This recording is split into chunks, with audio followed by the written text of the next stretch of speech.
everyone, and welcome to Depth Insights, where we take a depth psychological look at news, topics, and events that are going on in your world. My name's Bonnie Bright, and I'm your host, and I'm also the founder of Depth Psychology Alliance, which is a free online community for everyone who is interested in depth and Jungian psychologies. And I'm here today with my guest, Dr. Lori Pai, who's the founder and president of Veritas Graduate Institute. Hi, Lori. Thanks so much for spending some time with me today. Thanks, Bonnie. Looking forward to it. Yeah, I'm excited about this conversation because, of course, Veritas, which is the graduate institute that you began a few years ago and is quite unique in the field in that it has one of, if not the only, graduate programs in ecopsychology, is also very focused on topics that are close to my own heart, the idea of nature, ecology, the planet, the psyche-nature connection. And so we'll talk about all of that.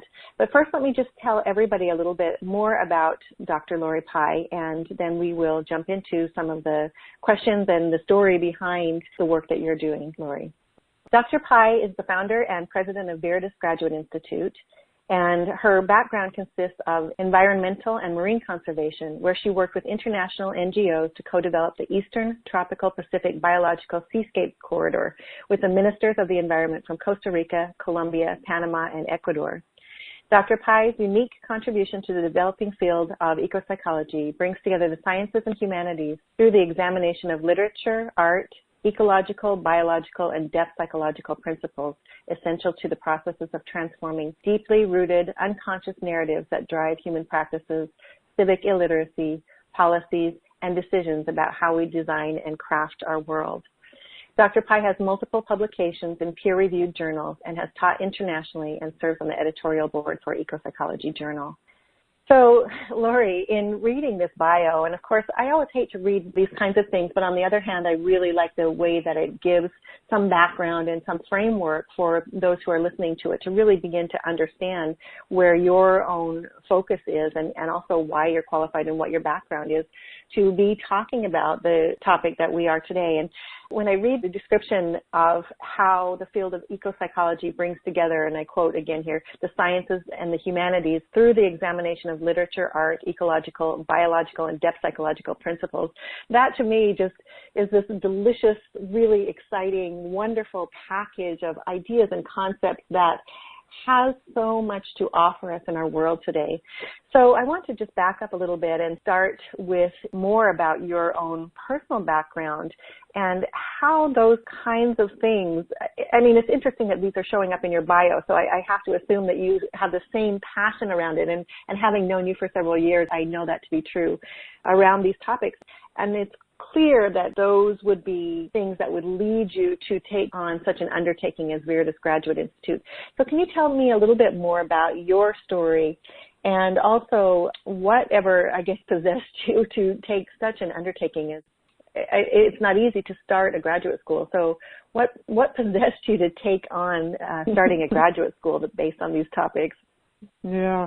Well, first of all, thanks for having me, Bonnie, with Depth Insights today, and just want to say how much you have done for the field of depth psychology through the Depth Psychology Alliance. Your work in keeping people and ideas on the forefront of depth psychology is just invaluable. So I just really appreciate your having time with you today. The question is a good question as far as, first of all, why start a school in today's climate of education when everyone seems to be slamming education and certainly not supportive of our educational institute. And so the deeper reason for starting Veritas Graduate Institute, for one, it's a nonprofit school, but the reason for it came out of several experiences. One was when I was working in Costa Rica with this Eastern Tropical Seascape. I was living on an old fishing boat that some people had and were basically going to sink it.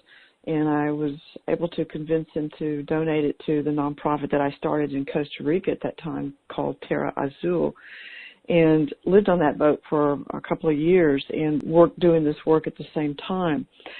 I wasn't very popular.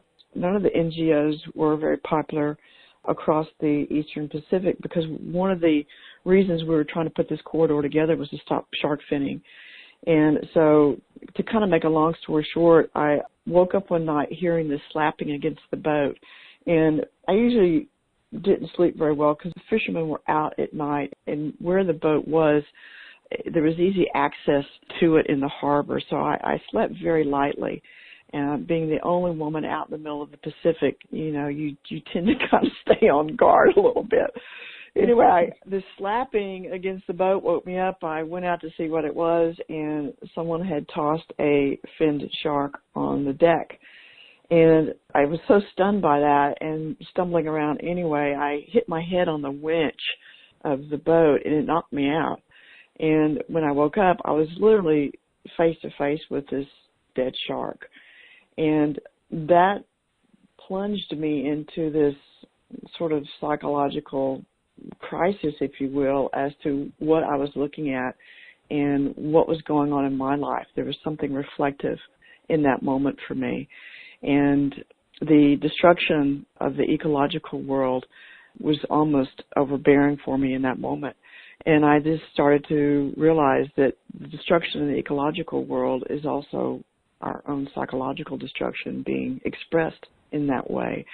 And that really led me more deeply into my own studies of ecopsychology. So one thing led to another, and I was teaching at the University of California at Santa Barbara at that time. I was teaching, still actually am. I teach the ecopsychology there in the undergraduate program. And so this kind of happened right after that, and students were asking me where they could study more of ecopsychology, and this event was still so alive in my psyche, and I was still trying to make sense of so many different factors. And I was also reading James Hillman at the same time, revisioning psychology. And so things just kind of came together, and I realized that it was time to really do something about what was happening in the ecological world, because it was mirroring what was happening in our social world and in our economic policies. These are all interconnected. And I decided to start a school that focused on ecopsychology and environmental humanities at that point.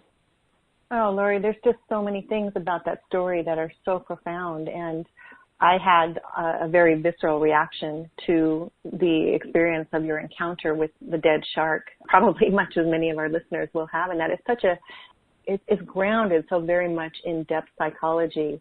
It has so many depth psychological aspects to it. And what occurs to me is, having looked a little bit, I know the shark has many meanings, of course, in various different mythologies, but one that comes to mind is that of our ancestors. It's associated with our ancestors in Hawaiian mythology specifically.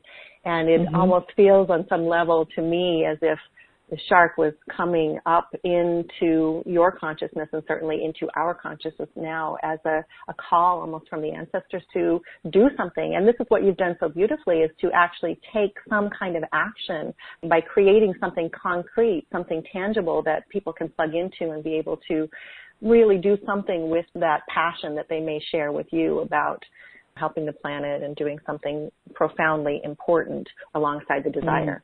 And that's not something that everybody does.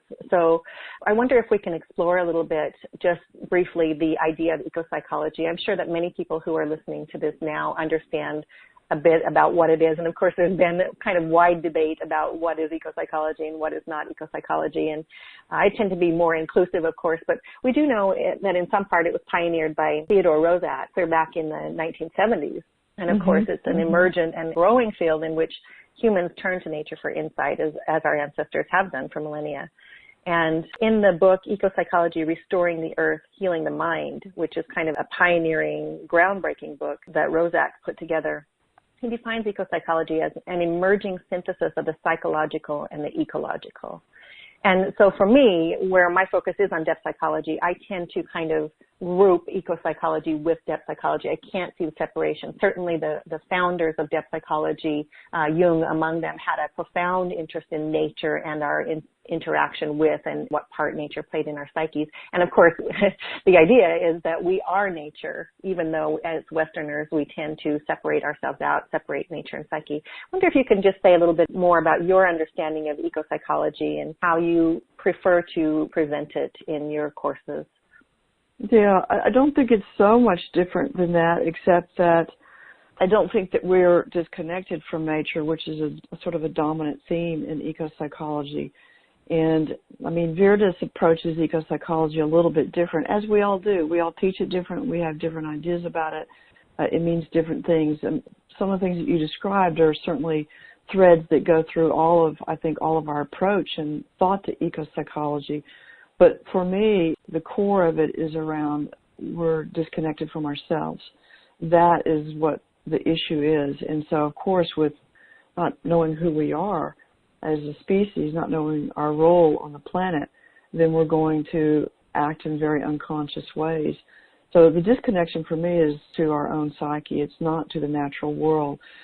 And I say that because essentially it's impossible to be disconnected from an ecological world. We're an ecological organism embedded in an ecological world. So to say that we're disconnected, we'd have to be on another planet or something. So for me, it's really impossible to have that kind of disconnection, but it is not impossible to be disconnected from our own psyche so that we are unconscious of our actions, our practices, our behaviors that are causing so much destruction to our environment, to our ecological world.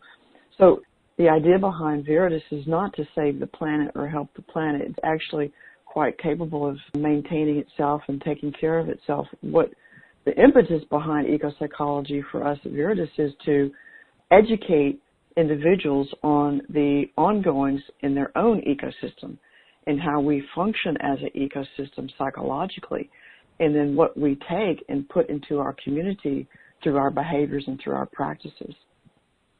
You know, as you're talking, that last part that you said about focusing on our own inner ecosystem, that really evoked in me a really powerful sense of longing.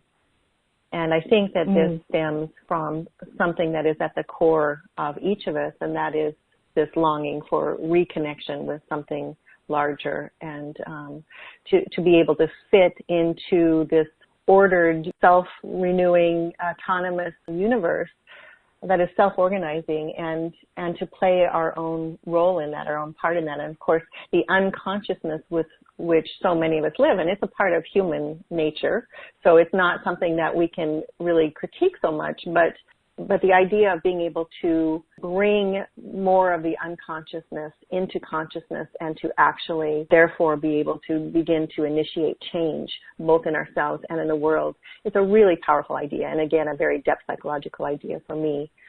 I wonder if you can say a few words about combining the arts and humanities with the natural sciences, which is such a key piece of ecopsychology as well. You know, we know that the natural sciences, and your background is pretty strongly in environmental sciences.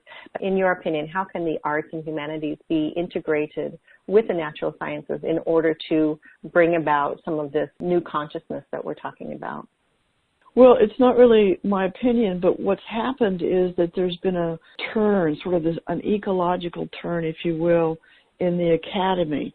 And so what that has propelled is for departments and disciplines and particular fields to look at their courses and see how they are addressing the multiple economic and social and ecological crises in our world right now, because these are all interrelated issues.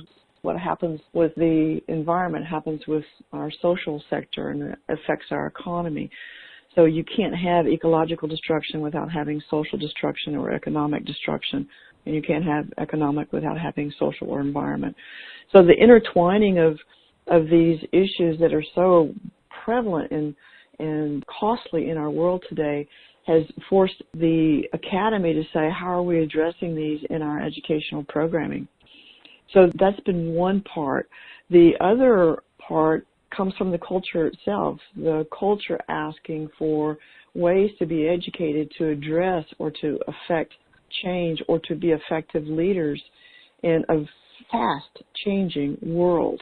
I mean, we've talked about climate change for so long, and now we are in a changed climate. So for us at Veritas, we're just answering a call. We feel ecopsychology answers this call in both the academy and in the culture. And that's another driving factor for us in putting together an institution that answered that call. And part of the call was the voice of E.O. Wilson, who has been writing about this for a number of years, looking at how the sciences bring data and information sort of that empirical approach to dealing with the world's issues, but it hasn't solved them, and it can't solve all of them. And then we have this huge, beautiful, rich tradition from the humanities that has always been a part of our problem-solving conversation.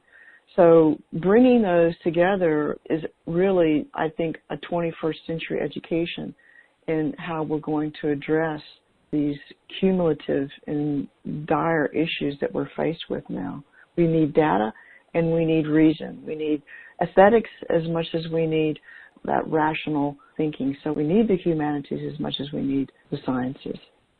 Yes, I absolutely agree with that. I think that throughout history, and even, of course, long before science really became a field, so going back to the days of our ancestors and times when people were more connected to the earth and living more closely to the earth, of course, art was one of the key ways that people communicated not only with each other, but also with the sacred, with the divine, with the earth, with the gods, right?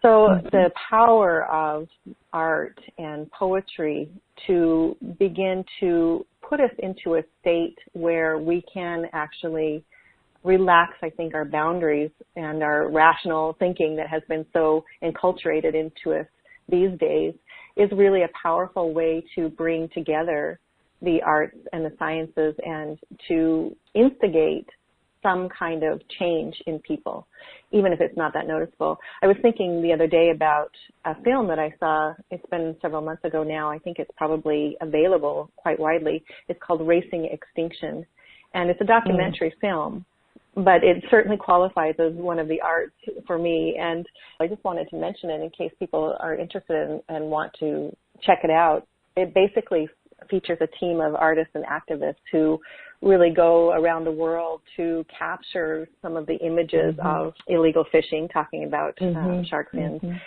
and other kinds of practices that are really destroying the planet on so many levels. I don't know if you've seen it, but it really, because your background is that of an activist, I think that you probably have some really interesting insights into how things like film and art can either inspire people to activism or again, just kind of help wake people up a little bit about some of the issues that we're facing and what we can do about it. Do you want to say a little bit more about that? Well, I think you're spot on with what you're saying, and certainly my background is in activism, but I think I have a very strong activist archetype anyway. So it kind of comes out in a lot of things that I do. But, what you're talking about is interesting because what I've learned from my experience in the field is that you can take on an issue and try to affect change in that issue. But if you aren't educated about it, if you don't really know the nuances of that issue, your activism is not necessarily going to be that effective. It might not have a long-lasting effect. And this comes into ethical issues when we're trying to bring our activism and make change, make ethical change. We have to consider all the factors, who all is going to be involved, and how long will this perhaps take place, or how long will it take to make this change? How long will the change last? And you've mentioned the ancestors several times, and part of the activism question is, is what I'm going to try to affect, is what this group wants to change, will it have value and meaning 7 generations from now? Or is it something that's just trying to put a Band-Aid on an issue right now, but yet it's still bleeding out a main artery elsewhere? So activists, we actually train a lot of different activists. A lot of our students come from that field. I have students from United Nations Peacekeeping Corps and from humanitarian aid groups. So it's very interesting when they all of a sudden realize so much of their own psychology plays into a lot of these global events. And this is something that Jung proffered, that the individual psychology is reflected in the psychology of the nation. And so if you start to look at how you reflect some of your own tensions and your own attitudes and your own belief systems in negative or destructive ways in the community or in the world through your practices or through your behaviors, then your activism takes on a whole different level, because your activism then has a psychological dimension to it.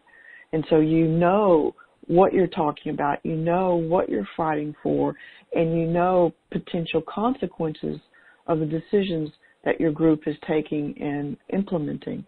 So it's activism with intelligence, it's activism with a psychological dimension. And to me, that is much more powerful and much more effective and much more ethical than just running out there and trying to make change or trying to do something in the moment when you haven't thought it through, because many times your actions can have consequences that you haven't thought about. This is so true. And it comes back, I think, again, to that whole depth psychological perspective that we need to be more reflective, more, we need to be assessing ourselves more on a regular basis. And of course, part of the challenge with this in today's world is the fast pace at which everything seems to be moving these days.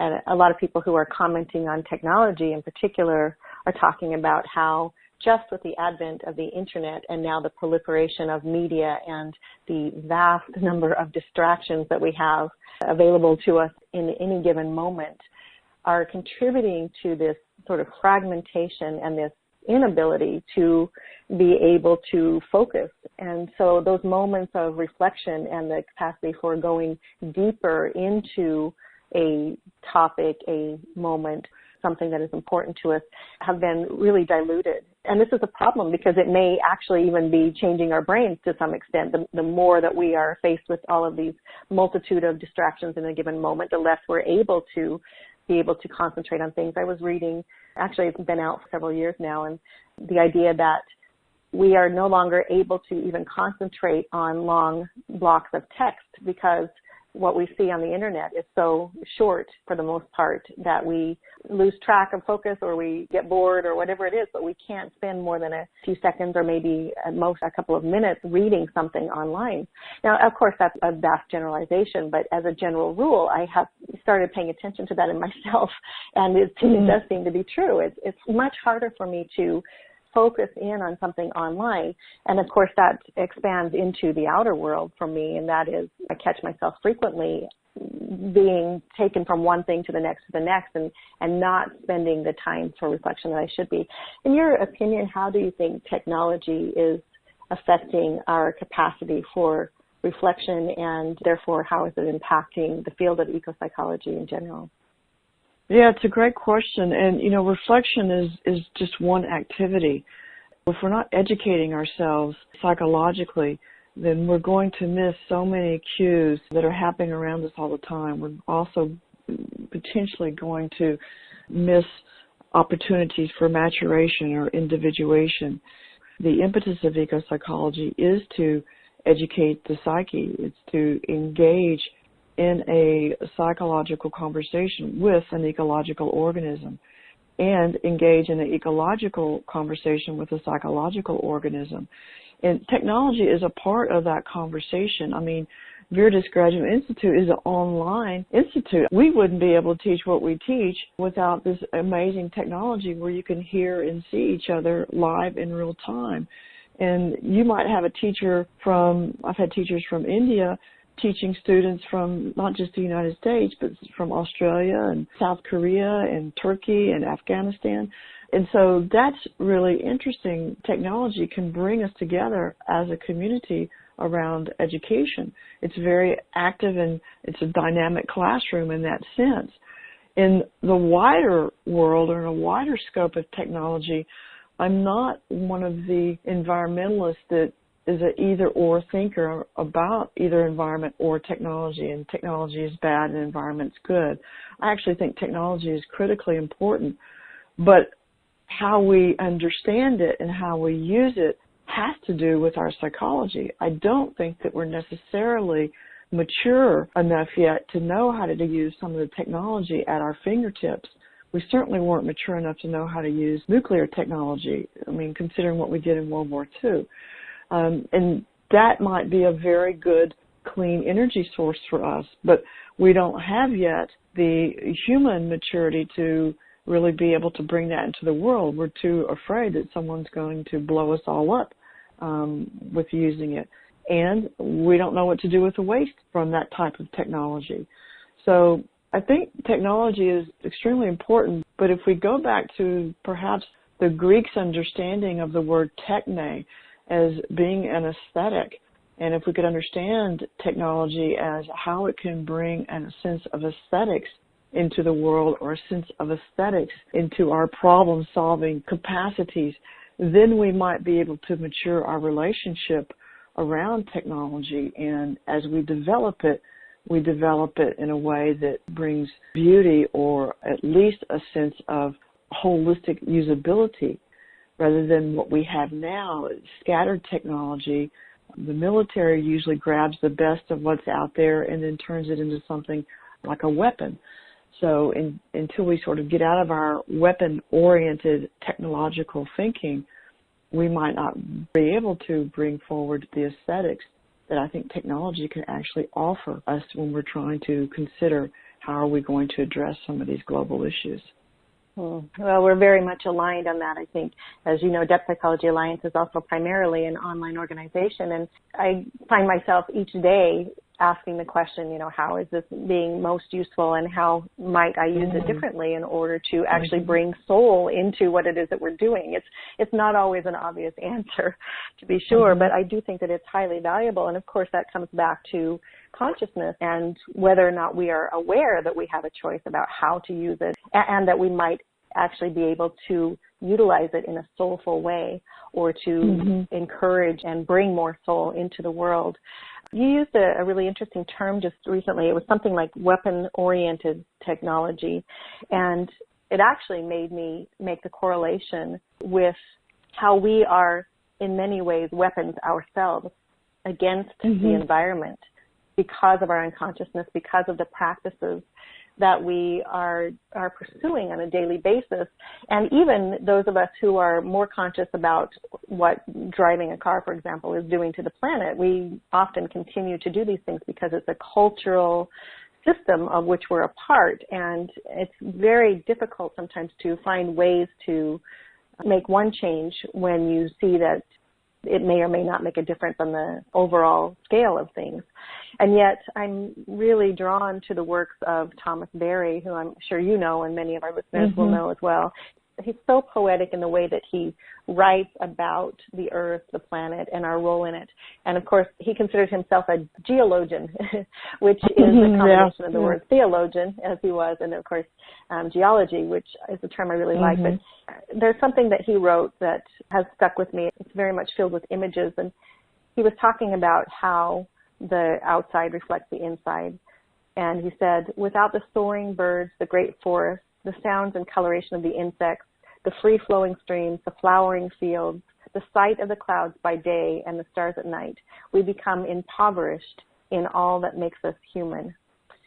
And so this idea that what we are doing to the planet, the weaponry essentially that we're using in the form of unconsciousness or non-reflection or inability to sort of take that active stance that we talked about to do something about it, it's impoverished us to the extent that we are really experiencing, I think, collective soul loss. And something needs to shift and change so that we can recover that soul into the culture that we're living in and begin to enable it to grow and really saturate us. So having said all of that, I feel like I kind of swing back and forth between hopeful, not hopeful, hopeful, not hopeful. And of course, with the inundation of news, and especially on the climate these days, every single day there's something new about how we're past the point of no return. I'm wondering if you feel like you're hopeful about the ecological crisis and the cultural and social crises that we're facing right now. Yeah, it's another good question. I don't know that I use hopeful a lot as a word or a term. If there's hope, there's despair. So always keeping the opposites in mind when I think about languaging this issue. But it's a good question, and it's an important question because how we understand how to move forward, we do need to have some imagery around that. And otherwise, we're not going to be able to imagine how to do it if we don't have imagery that will help lead us into a different future. And a different future meaning a different next year or a different 2 years from now. It doesn't mean a different, generation. There's things that we've got to address right now. If there's going to be, quote unquote, hope for a sense for humanity. Again, I'm not so worried about the planet because there are so many organisms working so hard to keep this amazing system within systems going. But my focus is more on the psychological crisis. The psychology of the individual is what is destroying the ecological world. So the damage that we cause to the ecological world is very similar to the damage that we cause to our own species. We're the only species that I know of that is, in fact, homicidal toward each other. We're not only homicidal, we're suicidal, and we're ecocidal. Those, I think, are actually interrelated. And so does that give me hope for the future? I think if I wanted to follow that language, I would say, yes, I do think that there's opportunity. There's absolute opportunity to affect change in our world, to change our economic policies and practices, to change how humanity thinks about itself. But it starts with the individual.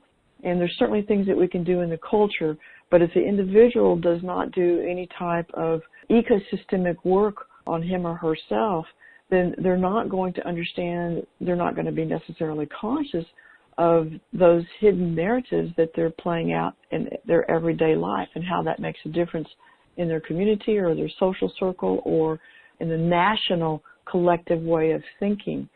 So my sense of opportunity, I think, comes from the idea that we can all be educated. We can all educate ourselves on who we are as an ecosystem, who we are as an ecological organism living in a psychological world. And that is one of the beautiful things about technology, that it allows people to be educated very quickly in a short amount of time as far as having access. It doesn't mean the education is quick. Sometimes programs take 2, 3, 4, 7, 10, 12 years, however long you want to engage in them. But the idea of, is there opportunity for change, for transformation in how we're doing things now? Yes, absolutely. I have such a sense of what the human spirit and the human heart and the human soul, however you want to call those, I have so much belief in the human capacity for effecting change. But it does have to start with education. To just have faith or just to have hope can be pretty flat if you don't have that educational component behind it, that psychological education behind it, to know exactly how you can be effective and what things that you can do and what behaviors in yourself you can change that perhaps puts a more conscious individual into the world. Well, that makes me hopeful to hear you talk about that, Lori, and I agree with you completely. I've been speaking today with Dr. Lori Pai, who's the founder and president of Veritas Graduate Institute, which offers executive and graduate programs in ecopsychology and environmental humanities. And you can find out more about Veritas Graduate Institute at www.veritasinstitute.org. There's 2 URLs. You can go to veritasinstitute.org or you can go to veritasedu.org. And Veritas is VIRIDIS, and you can just put that in and you'll find it. It's very easy to find. Veritas also has a Facebook page at Veritas Graduate Institute on Facebook, and you have a Twitter account as well, so people can find all kinds of ways to follow you. But I know, Lori, that you are currently taking applications at Veritas for the fall sessions, so encourage people to go there, and if they'd like to have more information, again, you can visit that website at veritasinstitute.org. I really appreciate your time. It's always a pleasure to work with you in any capacity, Bonnie, so I very much appreciate what you do and what Depth Alliance does. Well, the feeling is mutual, Lori. Thank you so much for spending some time with me today.